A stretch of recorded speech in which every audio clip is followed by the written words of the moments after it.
Hi, guess who's back and who's not sick? That's me.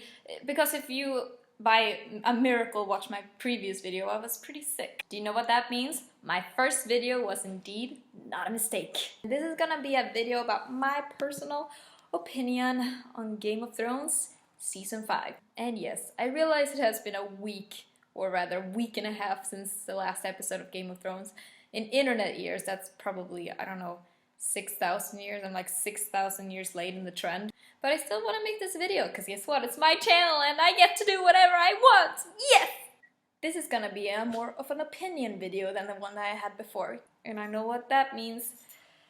Bring on the hate, guys! Bring on the hate! I am ready for this! I can do this! As long as nobody comes to my house and kill me at night, I will be really happy. I was not personally very pleased with Season 5 of Game of Thrones. That does not mean that it was a bad season. It was a good season. It just wasn't my favorite. And one of the big reasons for that was the poor storyline of Sansa Stark. I have a confession, guys. Are you ready? Are you ready? Just hold on. I am a Sansa Stark fan. Oh! I'm gonna get so much hate. I don't wanna die.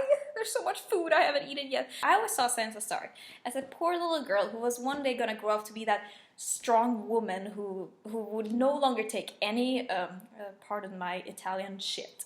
I did not really have my hopes on the high. I kind of had low expectations of Sansa Stark, even though I had my personal dreams of her becoming this strong, independent leader.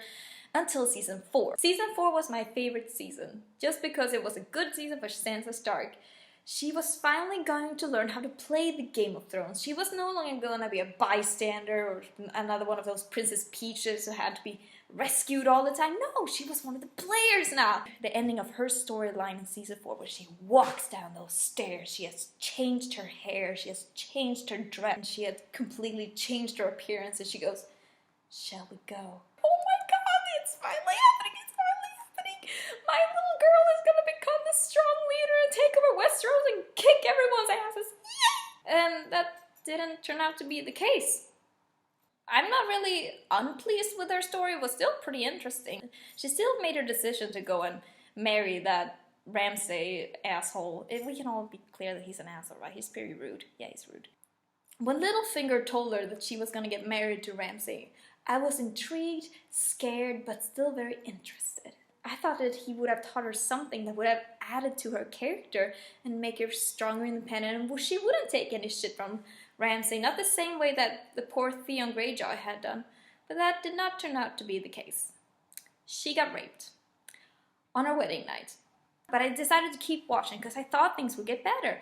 I thought that maybe that scene just was a way for her to fuel even more anger to her character, and maybe she would stop taking shit from Ramsay, and that things would change and she would finally slap him in the face or at least kick him in the nuts or something. But no, for me personally, it seemed like she only got raped just to develop Theon Greyjoy's character. You guys had to rape my poor little girl in order to develop Theon Greyjoy's story and make him feel, maybe I should protect her. She needs someone to save her. I mean, come on. Oh, it just makes me so sad. So sad. But then I've heard tons of reviewers talk about, oh, well, Daenerys Targaryen, the coolest chick on Game of Thrones, she got raped in the first episode and you guys kept watching.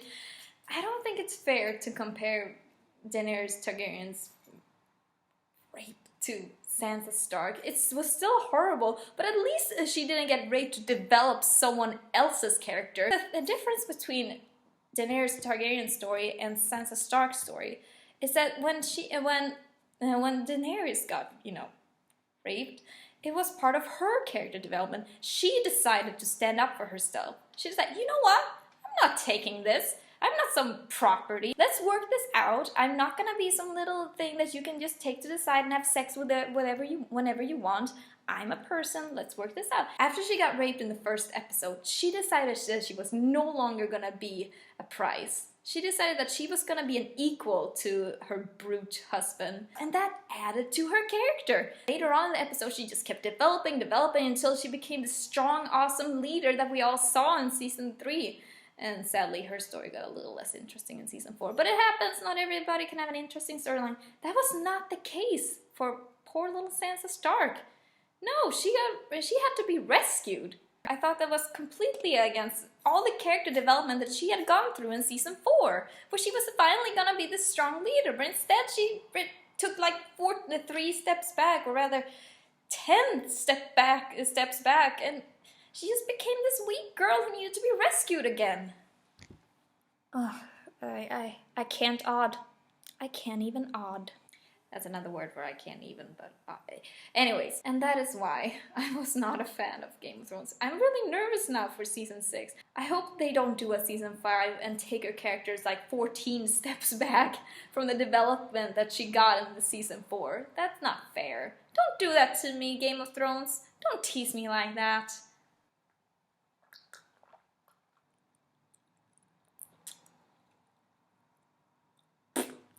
But yep, that was basically my video for today, and there's probably gonna be more videos like this in the future, so